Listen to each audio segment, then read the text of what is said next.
If you have been thinking about giving prolonged fasting a go, there are a couple of things that you should consider before you dive into that adventure. And in today's video, I'm going to cover the decisions that need to be made, or that is a good idea to make, before you start your prolonged fasting journey.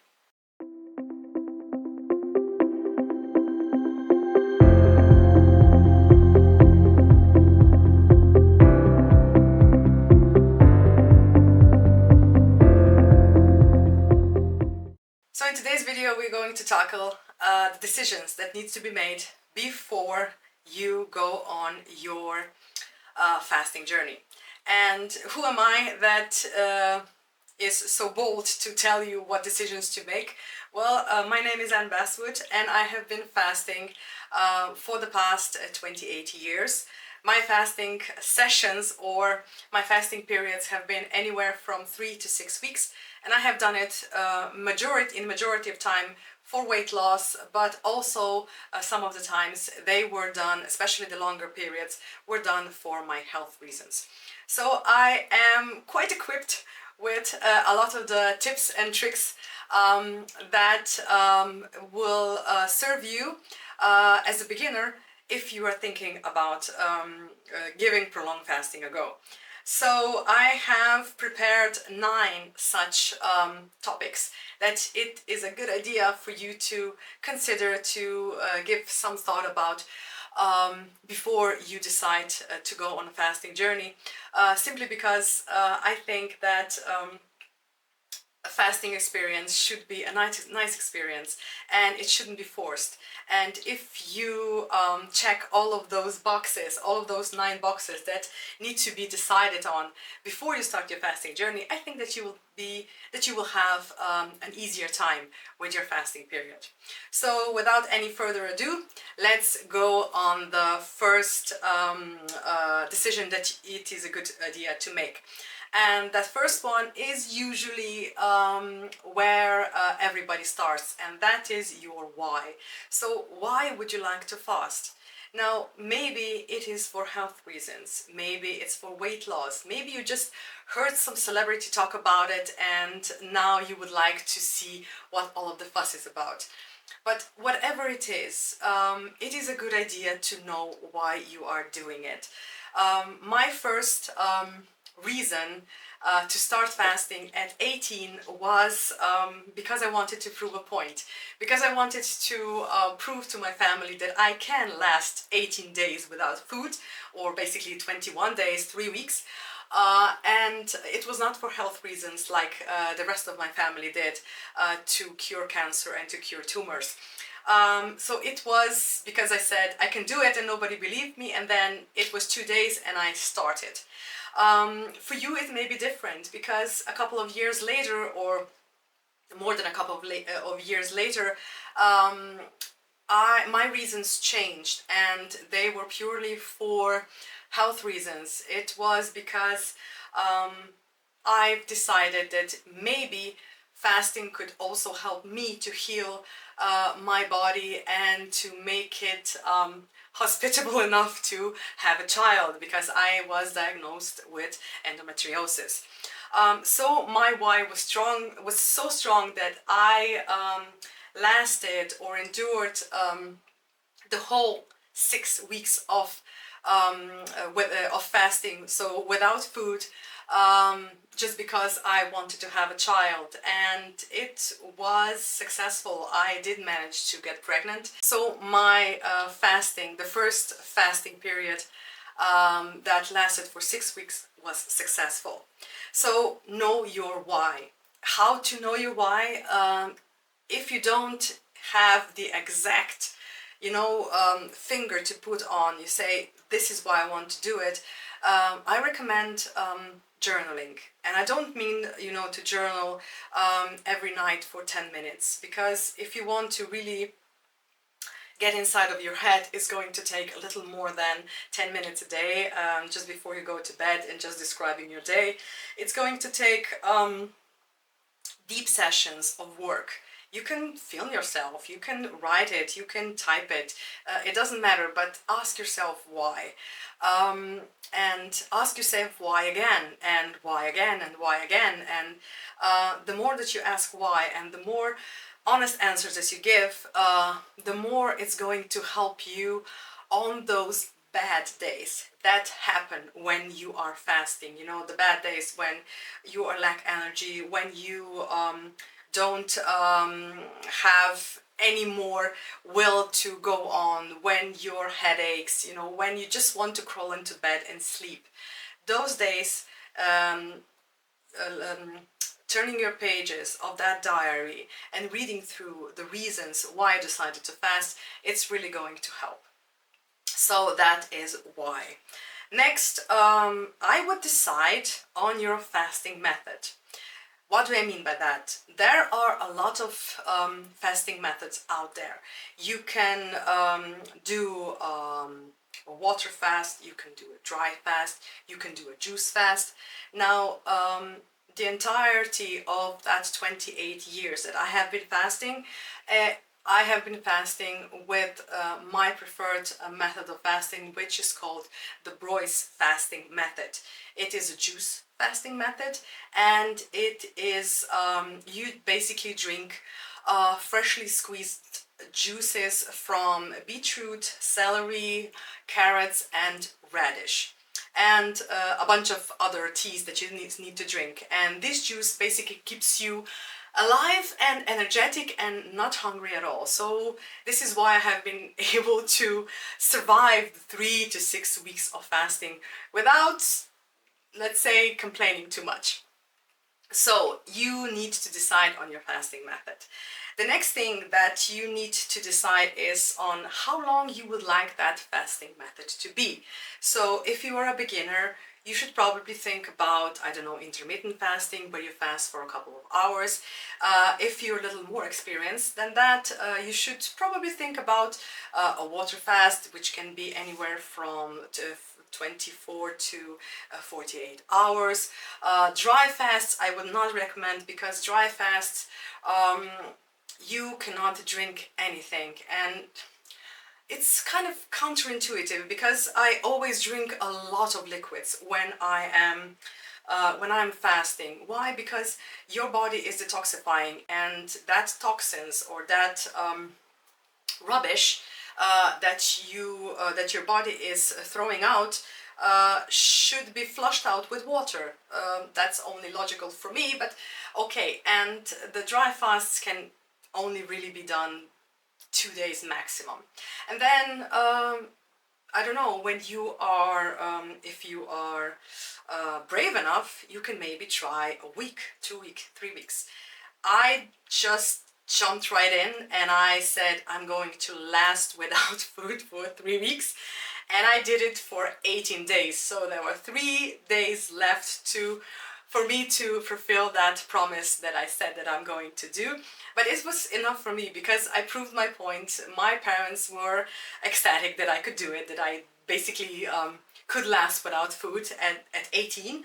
And I was happy, and I was excited to see where my limit is. And I don't know why I didn't last for the last 3 days. Probably because the last days are the hardest. And that nagging voice in my head, you know, you should quit, you don't need to do this, and you lost a lot of weight, I mean, why do it? And that won over the, yes, let's stay to the end. So yeah, that was 18 days for me, without ever trying to last without food for even, I don't know, hours. So decide on how long you would like to fast. And then there is one important thing to consider, is if you are going to fast in a group or if you're going to fast alone. I have never tried fasting in a group per se. I have been fasting this year, actually, with my entire family. So my parents and my husband, we were without food for 3 weeks, but my kids were eating. So I cooked them lunch, I cooked them dinner, I prepared them breakfast, but they were the only ones that were eating. All of the four of us, we were fasting, and. But this is not exactly the same fasting in our family, because we never actually talk about how we feel. We basically just, I don't know, we're fasting. Okay, that's it. The group fasting that I'm talking about is where individuals form a group. They are fasting for the same period of time, and they support each other, and they root each other on, and they tell each other the problems that they are having, the thoughts they are having, the ideas, and I don't know, different, different types of motivation that you wouldn't actually have if you were fasting alone. But in my case, I like to fast alone. Why? Because I have been doing it for so long that I know what to expect, even though every year there's something different that I haven't thought about or haven't experienced yet. But I like to fast alone. Why? Because I have my group, let's say, I have my group and my cheerleaders in my head and in my diary. I keep a really extensive diary throughout my fast, from day one, even from before the day one, and I am writing everything down: my good thoughts, my bad thoughts, my focused days, my creativity days. Everything is written down in a journal, because I like to look back and see, okay, on day 14th this happened last year, okay, this year it was not the same as last year, and I like to compare all of the different years. So that's my experience. I like to fast alone, but probably if you were a beginner, you would like to have a group of people cheering you on, and you being the same, helping others to cope with, let's say, hunger or cravings. So that's something to keep think about. And on the subject of motivation, think about your support system. Now, I like to fast alone, as I said, but I always have that support system behind me. All of my family has fasted already, and they know what to expect. And if I have a particularly bad day, and if I'm without energy, or if I just want to crawl into bed and sleep, my husband is there for me. I'm sorry. And he will take over with the cooking, he will take over with parenting, and I will just be I will be allowed to rest that day, and I won't be bothered with the kids. On the other days, I am full of energy. I like to, be around people. I like to be around my kids and my husband. But there are a couple of days in those 3 weeks that you would just like to be alone. Your head hurts. You don't have any energy. You would just like to finish everything. And those days, it's very good idea to sleep it off, to take short strolls, very short and very slow walks, and maybe just read a good book or see a series or something like that. Just, not be around people. This is what my experience have been. But it is good to have somebody behind you, even if you're fasting alone, that can support you, that can take over if you are in a family, and that can root you on when you have bad days. So support system is a very good idea. Next, the decision. Are you going to tell people or not? Now this is a big one, because the first time that I have done it, people knew, because they were my family and I was 18. I didn't go to school then because there were summer holidays, so I wasn't around with my schoolmates and everything. So basically only my parents knew. But as I grew older and as my fasting journey evolved, I made this mistake, let's say, of telling people at work. that this is my first day, I won't be eating for 3 weeks, and I'll be fine. But then the strange looks began. Then, okay, the first 2 days it was okay. Then they were looking at me funny, you know, are you really going to do this? How can you stand without food? Do you really feel okay? Should I walk you down the stairs or are you going to fall? I mean, there were so many questions that I needed to answer, and it got tiresome. Why? Because if it was only one person, then okay, you tell them once and they understand. But it was, oh, so many people every day, all of the day, and then I decided not to tell anybody at work. Now this is some kind of interesting, because in our work is like when you come to the office, if somebody has a birthday, you know, they bring food, they bring drinks, and you're just sitting there watching them how they eat, and then, why aren't you eating? Why aren't you, you know, celebrating with us? I don't feel so good. This is what my explanation was for the past several years. And when it comes to drinking the vegetable juice and when it comes to drinking the teas, I just do it when nobody's watching, and the juice is really not that pleasant to drink, you know, it smells disgusting to me. I don't know, maybe it won't to you. And you know, I make faces when I drink it, but when you wash it off with lemon, it's not that bad. And it is so funny, people know me, and people know that I have been fasting each year, but each year when I finish and I bring them, let's say, these mini pizzas that I bake at the end of my fasting session, they're always surprised. Really? You were fasting for 3 weeks, for 6 weeks, you didn't tell anything? My God, you really did lose weight. It was incredible. So yeah, if you want, if you can keep a secret, and if you think that explaining to people that you are really okay is going to be too much for you, then don't say anything. Just keep in mind that when you look at that calendar, and when you see, okay, this is where I'm going to fast, is keep in mind all of the other things that could happen. But this is still some subject that I need to cover, and it's going to come around shortly. But before I come to that, I have a couple of more things to tell you.